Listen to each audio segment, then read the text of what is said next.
Hello YouTubers and welcome, Skyke here from Biohazard Games, and we're in Space Engineers. Now, with the arrival of planets coming today, I decided to start a new series called Building a Fleet. Now, we have done so much content on Space Engineers the last year or so, but we haven't done a whole lot of shipbuilding. We've done a couple of mods here and there, or a couple of ship spotlights, but not a lot of ship fleet building. So I decided with the planets coming out, I want to get our corporation, the Biohazard Game Community, a fleet. So I decided to start with a up to size scale destroyer. Now this is a medium-sized destroyer. I called it the Valkyrie. Now you may remember a while back I called a fighter the Valkyrie Mark 1. This is basically a huge scale version of that with a few added pointy bits and so forth. Now, you might say this is a bit of a boxy design, but actually there's a lot to it. Now let me go through the outside of this ship and then I'll go through the inside of the ship. Now, first thing you'll notice is the profile of the ship from front. Now, the reason I went with a triangle shape design with most of my ships is you have a better chance of deflecting shots on a triangle shape because of the slanted um, nature of the armor than with like a normal, just a block armor or something like that. Also, I put in these bits because you always ram something when you have a big ship, so if I don't have any weapons left or they're damaged, then heave ho with these pointy stuff and just hope for the best. Now you might wonder, what kind of armor is this? This isn't small, light armor or heavy armor. This is Frozen Star Rust armor. Now you might think, well, Skyquake, why are you using rust armor? Now there's a very good reason why it's called rust armor. It's just because of the shape, not the shape, the look of it.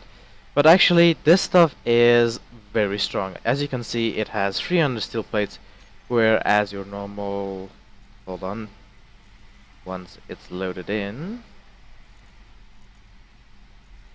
I do have a lot of mods on this, so you might expect this from time to time. Do apologize for that.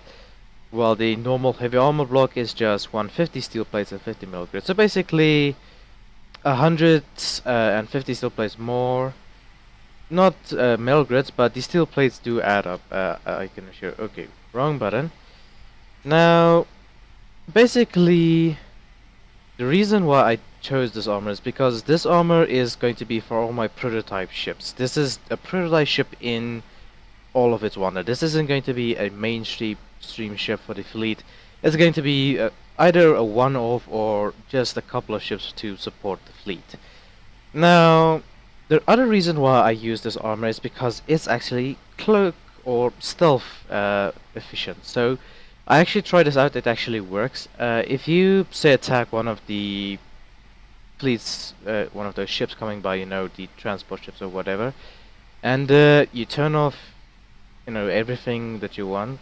Well, not turn off anything. If you just come up at them within weapons range, and you attack them, they actually don't call out for help because they can't actually see you on radar or sensor or whatever you want to call it, because this armor is stealthy. They can't see you on radar. Like for example, if I attack that Ancient Destiny, it can't call out for help or anything because it can't see you on the scope. Now I know the Ancient Destiny doesn't have that feature, but the ships that do, they can call in for help. So that's another good reason to have this armor. Now you might be have seen this big gun that I have. This is a 1500 millimeter gun. I can't remember the ammo it uses, but it's a big gun. So if you have like a big ship in front of you that has very good shielding, then this is the gun to take out the shielding. Now you might have seen the ludicrous amounts of weaponry on this thing. Now, hold on for a second, ladies and gentlemen. I do apologize for that.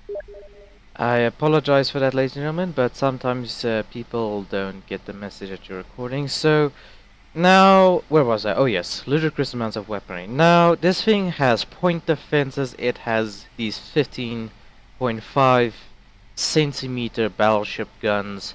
It has these 250 millimeter Oki weapons, Oki, whatever you want to call them.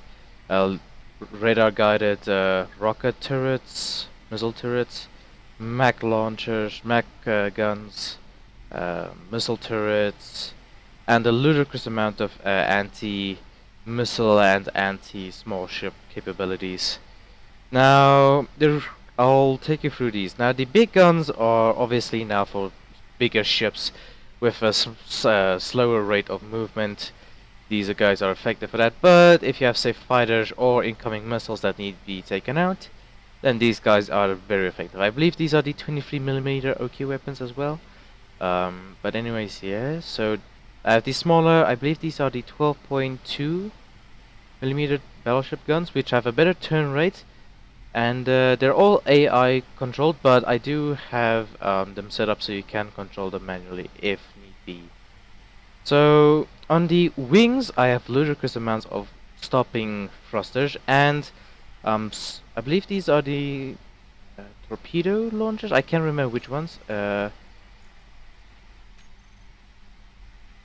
Let me just quickly look because it's gonna bug me the entire time, so I apologize.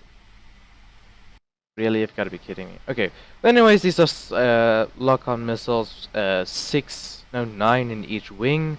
So if there's a big enough ship, then these guys can lock on. And now, at the beginning of this prototype, I did have a huge problem with turning. I could not turn this ship, even if you tried everything. I mean, look at this. I have 2 Titan engines on each end, plus 6 Sage thrusters, plus these engines. These engines were added a bit later, but still, it wouldn't turn. So then I decided to put ludicrous amounts of gyroscopes in, and it finally worked. Now, that is the... Alright, oh yes, one small disadvantage the ship has, it does not have any bottom defenses. So if, say, fighters do get under the ship, then they will have an advantage because there's no anti-air weaponry whatsoever down here.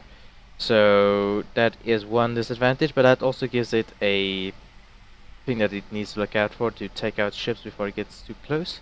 Now in here it has a hangar with fighter and bomber complements. Let me just quickly close the hangar doors. Closing. There we go. Now it has a complement of 4 atmospheric and space fighters.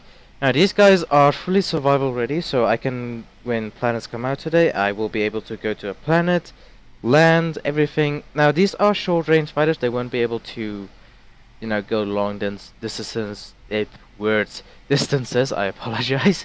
But it has a ludicrous amounts of weaponry, and it, basically the hydrogen thrusters are just for the planets. They turn off when you go, you know, when you're in space, but for now they're just online because we're in creative mode.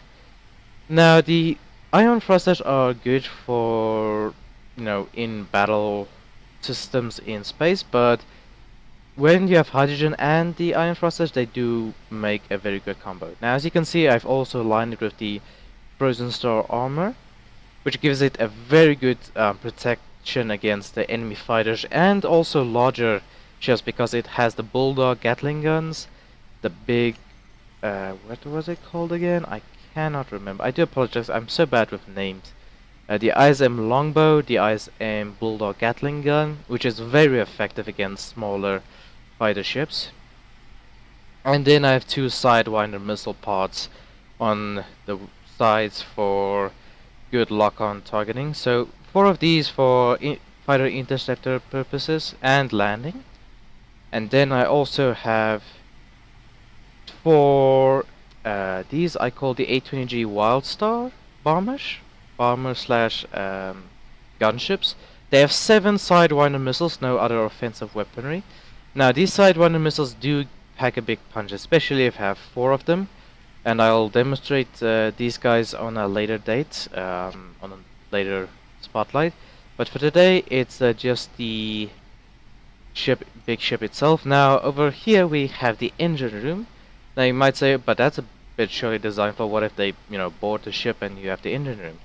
Well, oh no, this is the wrong room. I really need to get the labeling mod to tell me which mod, because I get lost in my own ship. The side is the engine room. Now I have a lot of arc reactors. Now the arc reactors I found are the best space slash reactor for your buck. And I have 1, 2, 3, 4, 5, 3, 6, 12 arc reactors, which is more than enough power for my needs. 2 hyperdrives, which is also a very good mod if you're looking for something else than a jump drive, normal jump drive. And this is the new update that came out with the Stargate mod, is the ZPMs. They work sort of like a battery, but have a lot of storing power. Let me show you quickly. Okay. Now they have 4 gigawatts of stored power, and that's a lot. I just quickly want to tell these guys to automatically semi-auto that. There we go. So, I mean, 8 of them, which gives you 4 gigawatts each, that's a lot of ZPM storage power. Plus cargo containers for the weapon systems and oxygen and such forth. So, very useful stuff in the engine room, but that is not all the ship has to offer. So, now, one thing you might ask is, why is the ship on the roof instead of just normally on the floor? That is because I built a walkway over here. So when they get out of the ships, they can just... I still need to work on this system, but no, they just have to go sideways, and they can go straight down. There's a nice stairs here. No hassles, no fuss. Straight down. Now, this is a big empty room for now. I'm still deciding. There's a couple of things I still want to change. This might be a mess hall area or something like that. Now, down here is where the action really is. Because it's a 2-3 deck area, with the bottom deck being the actual command area. Now, in this room we have the armory slash gym area where people keep fit. You know, our soldiers need to keep their strength up. Go. Now, on this side of the roll, now I do have a lot of lighting. Now, the problem is this armor is very dark, so I'm still trying to get a good light system to light the entire ship. And over here is the cafeteria area with 2 TVs, some benches, some good places to eat, vases, kitchen area, cooking utensils area.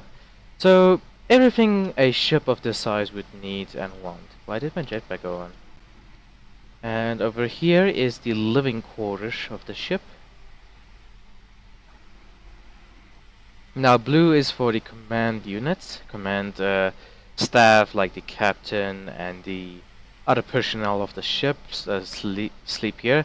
Now in the Biohazard games, well, not Biohazard Corporation, believe that captains shouldn't sleep on their own or anyone else. It's a community. We need to stick together, form bonds, and that's by not having different rooms for everyone. So this is for everyone to sleep in. Not create barriers. Everyone is equal. So over here is the red shirt area, which is basically for your engineers, your soldiers, the other staff that or just your normal basic passengers that's on the ship for some reason. Now on here is the secondary engineering bay with the shield generators. Now you might have seen in the other engine bay there weren't a lot of gyroscopes. That's because it's in here. Now the shield room has the new shield mod update that has all of these large shield generators with 25.2 or 252 billion. I'm not sure that number yet. I need to check that out. But 252 billion shielding, or 25 billion shielding, and it's all thanks to these guys with most of the gyroscopes in here. I need to create a walkway still in the shield bay, but for now, this is the shield area. So it's a part, so if the engine bay gets hit, this is where you can expect to find the shields action. Now, onto our main command unit. As you can see, all of this is pressurized with oxygen, gravity and such. So people won't have problems with anything of that sort. Now, these lights, if you're not familiar with them, they're Stargate Atlantis lights, so they're a very cool mod. Still trying to figure out how they work exactly. Some of them, the textures don't work properly yet, but a good mod to look out for. And here is the command room, or the bridge. Now, with a lot of small command units, like in Star Wars, where you see, these small circular comm systems and such, and just overall spec areas. And here is the weapon systems, the communications, main systems, and pilot is over here. And the captain's seat is of course in Atlantis' chair, because Atlantis' chair. Now this thing packs a real big punch, and it is very fast and maneuverable, as I shall demonstrate right now. It's for its size, as you can see, 72 million metric tons. It's not bad for a medium-sized destroyer. And yes, this is a destroyer size for this corporation. Now, I think the thing everyone wants to see is this ship trying to destroy a big ship. So let us go out and put in a big ship to kill. I think the weapon systems are still online, so the moment I spawn in a big ship, the weapon system will just go insane. But it is a sight to behold. Now, one thing I do forget every time is, so, ladies and gentlemen, if you're wondering what just happened, Space Engineers decided to freeze and crash.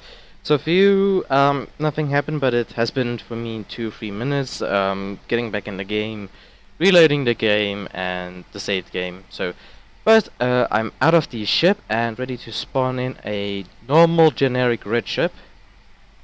So let's see how long it takes for my ship to obliterate a red ship.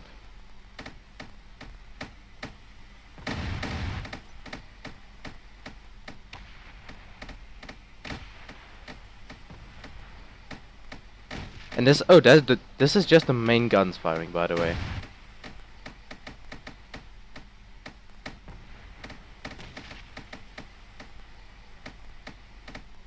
If all of the weapons were firing at once, it would be dead already, I believe. As you can see, just with the main guns firing, it is already wrecked. I mean, the side engine parts are dead. This thing is severed in 5 different pieces. Oh boy. But let's get rid of it, and I'll activate all of my weapons, and then we'll see, because I forgot. I just activated the main weapon, so let's quickly go in. But yeah, as you could see, just with the max, the quad turret battle cannons and the battleship cannons, it was more than a match to shoot to kill that red ship. Granted, the red ship wasn't shooting back, but I mean, that thing severed it in half before it could even think about shooting back. Right, let's spawn in another red ship.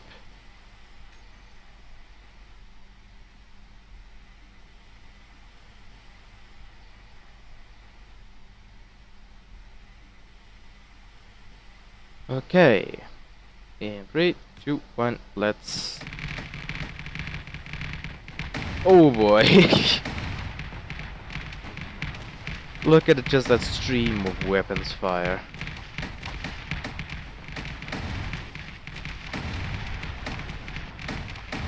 Oh, that entire weapons part was just shot off.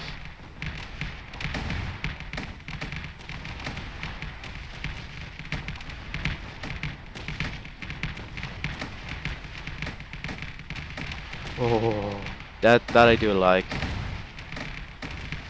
Now I didn't put it up at the angle I should. That's the only weakness about the ship. You need to have the ship at an angle that it's below the ship, for all the weapons to fire correctly. But I mean, still, look at it. It's been obliterated. The main section of the ship is just being held on by two small pieces of metal that's been shriveled and broken and tattered.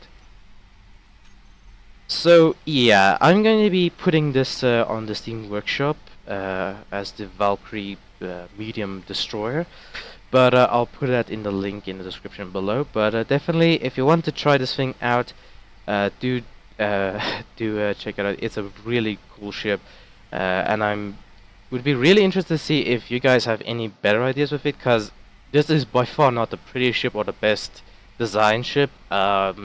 But in my opinion, it's not the worst. So, but anyways, yes. If you like this video, click the thumbs up button and subscribe down below. It really means a lot to us. And also, write to us in the comments below what you would like to see next built in the fleet. Because we have fighters, we have bombers, and we have a destroyer, but there's so many different options to go for now. So please let us know in the comments below.